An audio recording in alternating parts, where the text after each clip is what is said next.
In this video topic, we'll discuss a very amazing and informative topic of MySQL, and that is MySQL cursors. So what basically a cursor is, why we use inside MySQL, and what is the purpose to use it inside MySQL queries. All these things we'll discuss in this complete video. Let's go back to editor. So as we know that if we want to iterate over dataset of MySQL, we have multiple options.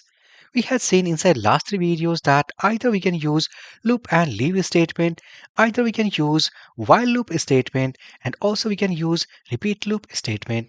Now this time we'll discuss the most amazing topic of this course, and that is MySQL cursors. So here, to understand the concept of MySQL cursors, let's assume that inside our database we have a table called users.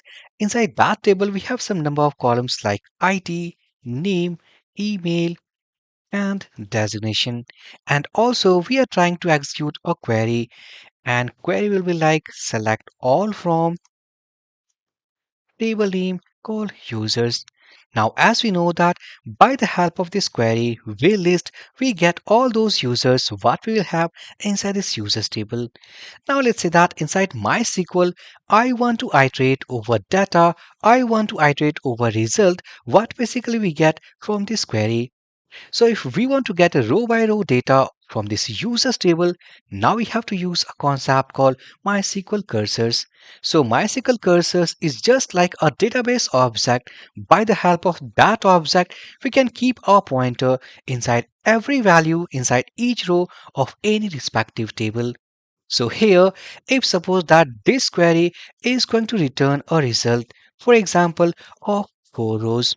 Now I want to iterate over each row of this result. So simply we have to create a MySQL cursor, and that cursor will help to go with each row by row value of this data set. So here in this video topic, what basically we'll do, we'll create a stored procedure. Inside that stored procedure, we'll have a very simplest query, that is selecting the email value of all those users. Now, after getting all those emails of all users from users table, simply inside that same stored procedure, I'll create a cursor. Now, by using MySQL cursor, I will iterate over each email of each user of users table, and then we have to store all those emails into a single variable, and in return from a stored procedure, simply we have to return that. Now, in this video topic, by the help of this example, we'll completely understand that what is a cursor and why we use inside MySQL. Let's go back to our database. So here we can see that inside this database, we have a table called users. Let's open it. And now we can see that inside this users table, we have 4 entries, and each user have their email addresses. Now let's create a stored procedure. So simply I will open the SQL tab into new tab, and here let's say delimiter, then here let's say create procedure, get emails, or simply I will call it as get user emails by cursor. And here let's pass a out parameter mode variable, so that in return all the emails what basically will read, all those emails should be returned from this stored procedure. So here out parameter mode, and let's say user underscore emails, and it is a type of varchar. Now let's say 220 characters in length. Now here let's say begin keyword and keyword dollar, then delimiter, and here semicolon. Now next after this, inside this stored processor, I'll create some basic variables. So here let's say declare single user email. Single user email, it is a type of varchar, and let's say 50 characters in length, and the default value of this variable will be an empty value. One more variable we want called declare reading status, and it is a type of boolean value, so the default value of this variable will be equals to false. Now the question is, what is the use of these basic variables? So as we know that here we have the users table, and we want to read each value of this email addresses, and I want to return from this store processor. Now here the first task is to get all these emails from using a MySQL query. Then after that we have to use the concept of MySQL cursors. So whenever if we create cursor to read each value, so each email address of each user will be stored temporarily inside this single user email variable. And here, the second variable indicates that whenever the reading process will starts from this first email to last email, so at least we want a variable so that it will keep track of the reading status of cursor. So once the reading process will be completed, so in that case, the reading status, this variable will be equals to true. Now after these two basic variables, let's create our cursor. So declare, then we have to put the cursor name. So in this case, as you know that we have to read the email value of each user. So here, let's say user email cursor. Then after that, we have to put cursor as a keyword. So cursor, and this cursor we are creating to read. So for keyword, then here we'll have our MySQL query. So select email from users table. Now, as we can see that this is a MySQL query which basically returns all the email values from this users table. So once it will return this result, so automatically by the help of this cursor, what we are creating, we can go row by row. It means value by value to read each email of each user. Now, next after this, let's create one more variable called declare continue handler. And for example, if we have no data, so declare continue handler for keyword not found. So in that case, this boolean value reading status, let's say set keyword reading status is equals to true. Now here, this line simply means that whenever if this query returns no data, so in that case automatically the reading status will be equals to true. Now next after this here, let's copy this output parameter mode variable. So users email, so set users email. First it will be initialized with an empty value. Now let's open our cursor to read each email value. So here we have the cursor name. So I will copy that simply with open keyword cursor name, semicolon, and finally here, let's close, and then here, our cursor name. Now, in between this open and close, basically, we have to read each email value of each user. Now, let's go here inside this block. Now, I will use the concept of loop and leave statement, what basically we had seen inside last video.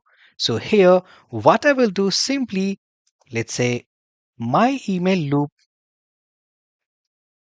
colon loop keyword, and lastly here let's end loop keyword, and here my email loop. Now once we go inside this loop, simply I will go here. So here inside this loop, we have to use the concept of fetch keyword, because as we know that here we have our cursor, and this cursor is basically to read all those emails what we have selected from users table. So here we have opened our cursor. Inside this cursor, here we have our loop, and then inside this loop I will use the concept of fetch keyword.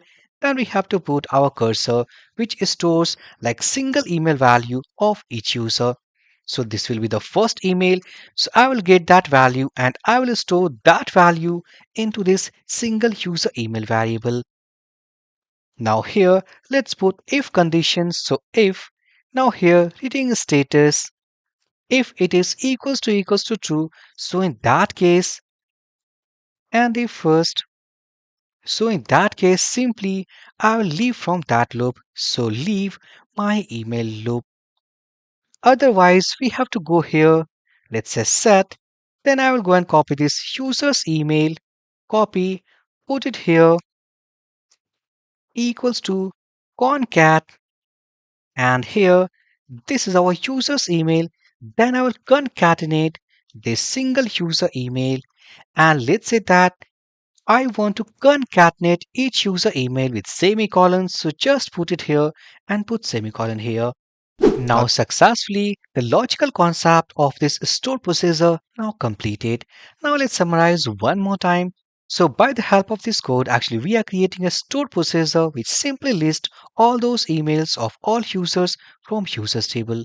So if I go here, now you can see that by the help of this MySQL query, simply first at the first initial position, we are reading all email value of all users.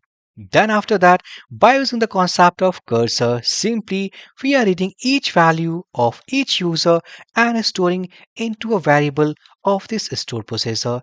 And then after that, each email like value of value, after reading, we are simply concatenating those values inside our output parameter mode variable. Now this is the whole concept that how to use MySQL cursor. Now after this, let's go click on this go button. And now successfully as we can see that stored processor now created. So simply I will copy this stored processor name. Let's open this SQL tab into new tab. And here let's say set data equals to will be an empty value. And then here let's say call stored processor name. I will pass data because at the end all those emails will be stored inside this data variable because keep in mind that this is output parameter mode variable. And here let's say select data as let's say user emails. Let's copy all these three lines of code. Simply I'll go click on this go button. And here in return, now we can see that here we have all those values concatenated with this semicolon. Click on this extra options, full text, click on this go button. And again, if I go click on the SQL tab, let's paste all those code one more time. Click on this go button. And now we can see that here we have the first user. Then here we have the second user, semicolon, third user, and here we have the fourth user. Now successfully. Now this is the overall concept that how to use cursor inside MySQL. So finally friends, now we have completed one more basic concept, one more interesting concept inside this MySQL Stored Procedure course, and that is MySQL cursors. In the next video, we'll discuss the concept of MySQL functions. So I hope that this video was also very important. So please give us a thumbs up to like this video, subscribe to this channel. Now let's meet to our next amazing video. So for this video session guys, thank you for watching and have a great day.